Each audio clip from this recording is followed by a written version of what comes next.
Demo ribuan driver ojek online ditanggapi Kementerian Perhubungan dengan rencana rapat bersama pada hari Jumat.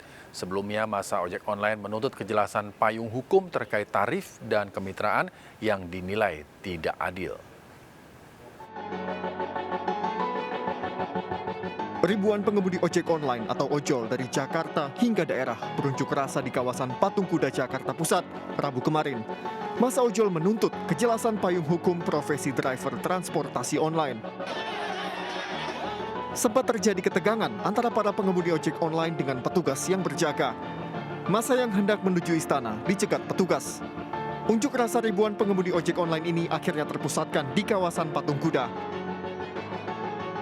Dalam tuntutannya, para pengemudi ojek online menilai payung hukum versi Kementerian Perhubungan tidak jelas dan terdapat beberapa penyimpangan.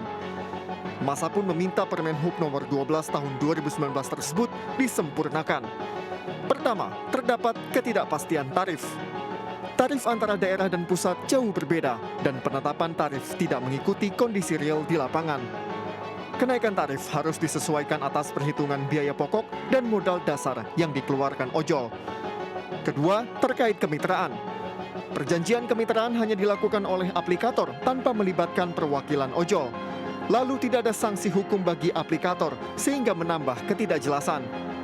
Para pengemudi ojol juga mendesak Kementerian Perhubungan agar memanggil aplikator terkait pemotongan 20% pendapatan para ojol. Mereka juga meminta Kementerian Perhubungan sebagai regulator bersikap adil dan mewadahi hal-hal tersebut. Masa juga mempertanyakan janji Presiden Jokowi sejak Maret 2018 lalu agar permasalahan ojek online dapat segera teratasi. Kini jutaan orang telah mencari penghidupan sebagai pengemudi ojek online, sehingga para ojol meminta perhatian lebih. Menanggapi aksi para pengemudi ojek online, Dirjen Perhubungan Darat Kemenhub Budi Setiadi akhirnya mendatangi peserta aksi. Dari balik pagar kawat, Budi berdialog dengan perwakilan ojol di atas mobil orasi. Budi pun berjanji akan berupaya menyempurnakan Permen Hub nomor 12 yang mengatur soal tarif, serta segera memberikan solusi terkait kemitraan.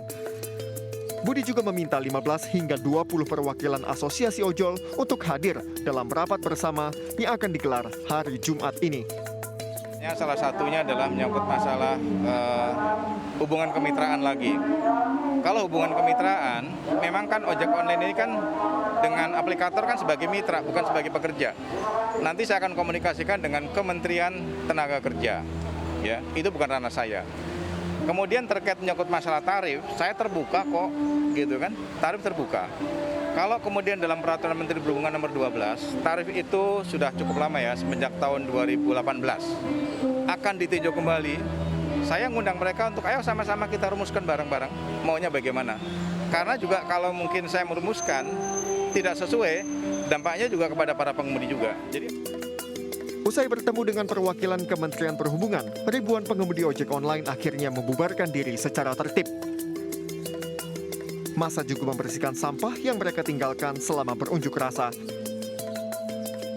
Dari Jakarta, Vito Erlangga dan Jaka Setia melaporkan.